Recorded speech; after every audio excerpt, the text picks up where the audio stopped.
Assalamualaikum warahmatullahi wabarakatuh. Selamat pagi dan salam sejahtera untuk kita semua. Pada pagi hari ini, Bapak kembali lagi menyapa kalian di mata pelajaran Pendidikan Jasmani, Olahraga, dan Kesehatan.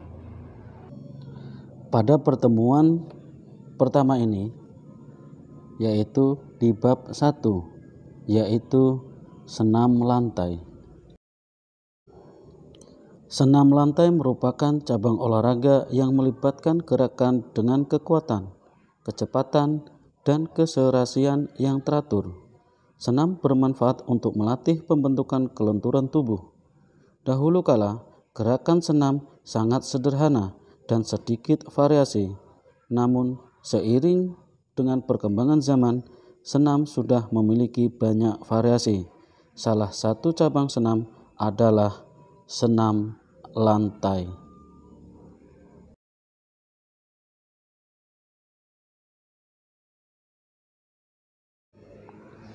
Senam lantai adalah satu dari rumpun senam. Sesuai dengan istilah lantai, maka gerakan-gerakan atau bentuk latihannya dilakukan di lantai. Senam lantai disebut juga dengan istilah aktivitas pembelajaran bebas karena tidak menggunakan benda-benda atau perkakas lain pada saat melakukannya. Senam lantai dilakukan di atas matras yang berukuran 12 kali 12 meter dengan unsur gerakan mengguling, lentingan, keseimbangan, lompat, loncat, dan berputar di udara. Rangkaian gerakan senam merupakan penggabungan dari beberapa gerakan senam yang dilakukan secara berurutan dalam satu periode gerakan atau kesempatan.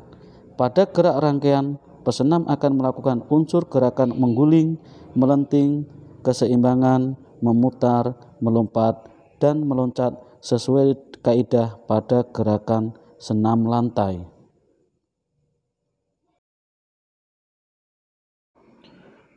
Senam memiliki banyak manfaat. Beberapa di antaranya adalah sebagai berikut. Yang pertama adalah manfaat untuk fisik. Senam adalah kegiatan utama yang paling bermanfaat untuk mengembangkan komponen fisik dan kemampuan gerak.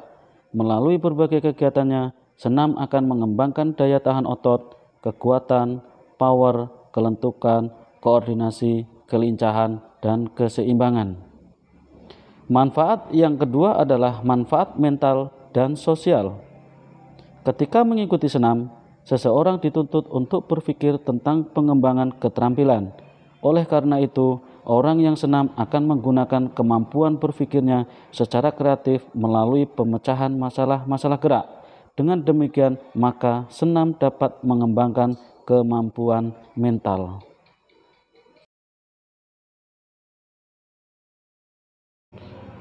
Beberapa senam lantai tanpa alat yang akan dibahas pada pembelajaran pagi hari ini.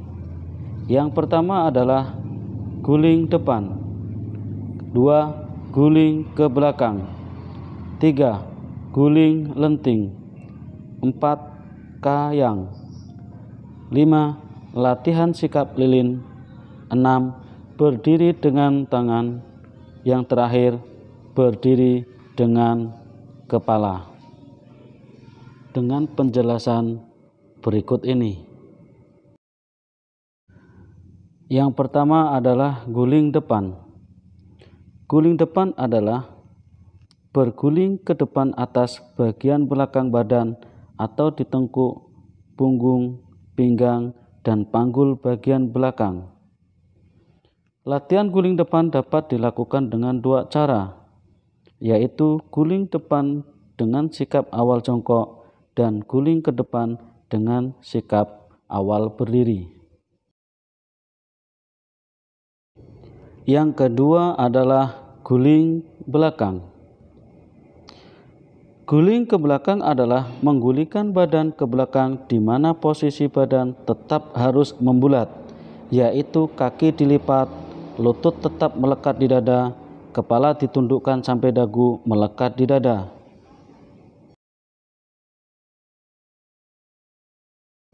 Yang ketiga adalah guling lenting. Guling lenting adalah suatu gerakan lenting badan ke atas depan yang disebabkan oleh lemparan kedua kaki dan tolakan kedua tangan. Dari sikap setengah guling ke belakang atau setengah guling ke depan dengan kedua kaki rapat dan lutut lurus.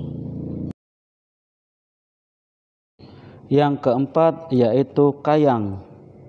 Kayang adalah suatu bentuk atau sikap badan terlentang yang membusur, bertumpu pada kedua tangan dan kedua kaki dengan siku-siku pada lutut lurus. Yang kelima yaitu latihan sikap lilin. Sikap lilin adalah sikap yang diawali dari sikap tidur terlentang, kemudian kedua kaki diangkat ke atas atau rapat bersama-sama. Pinggang ditopang, kedua tangan dan pundak tetap menempel pada lantai. Kekuatan otot perut sangat penting dalam melakukan gerakan sikap lilin, karena kekuatan otot perut berfungsi untuk kedua tangan menopang pinggang. Yang keenam, berdiri dengan tangan. Handstand adalah sikap berdiri tegak yang bertumpu pada tangan. Gerakan ini adalah salah satu gerakan senam lantai tanpa alat.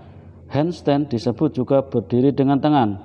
Dari penjelasan tersebut dapat dipahami bahwa tumpuan atau posisi terkuat dalam melakukan gerakan handstand berada pada kedua tangan. Senam lantai tanpa alat yang terakhir adalah berdiri dengan kepala atau biasa disebut dengan headstand. Headstand adalah sikap tegak dengan bertumpu pada kepala dan ditopang oleh kedua tangan. Headstand disebut juga berdiri dengan kepala. Jadi, posisi terkuat berada pada kepala dan kedua tangan.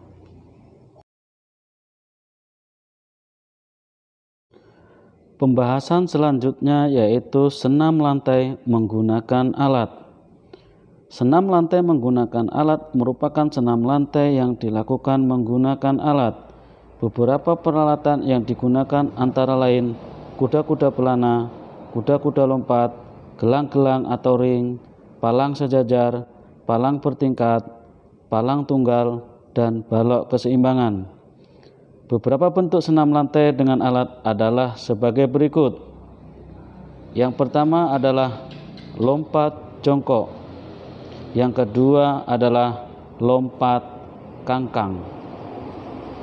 Untuk penjelasannya, simak terus video berikut ini. Senam lantai menggunakan alat yang pertama adalah lompat jongkok.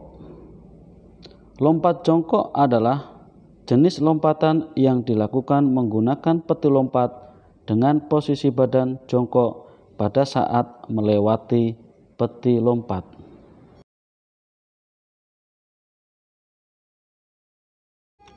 Senam lantai menggunakan alat yang kedua adalah lompat kangkang.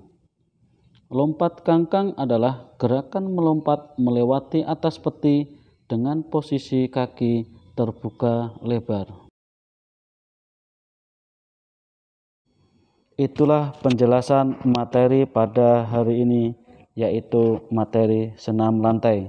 Untuk menambah wawasan, silahkan kalian mencari referensi di buku-buku paket ataupun LKS dan video-video yang lainnya. Dan nantikan juga video pembelajaran yang kedua, yaitu bagaimana cara melakukan senam lantai.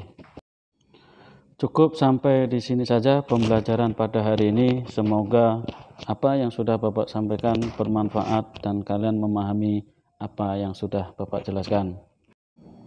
Assalamualaikum warahmatullahi wabarakatuh.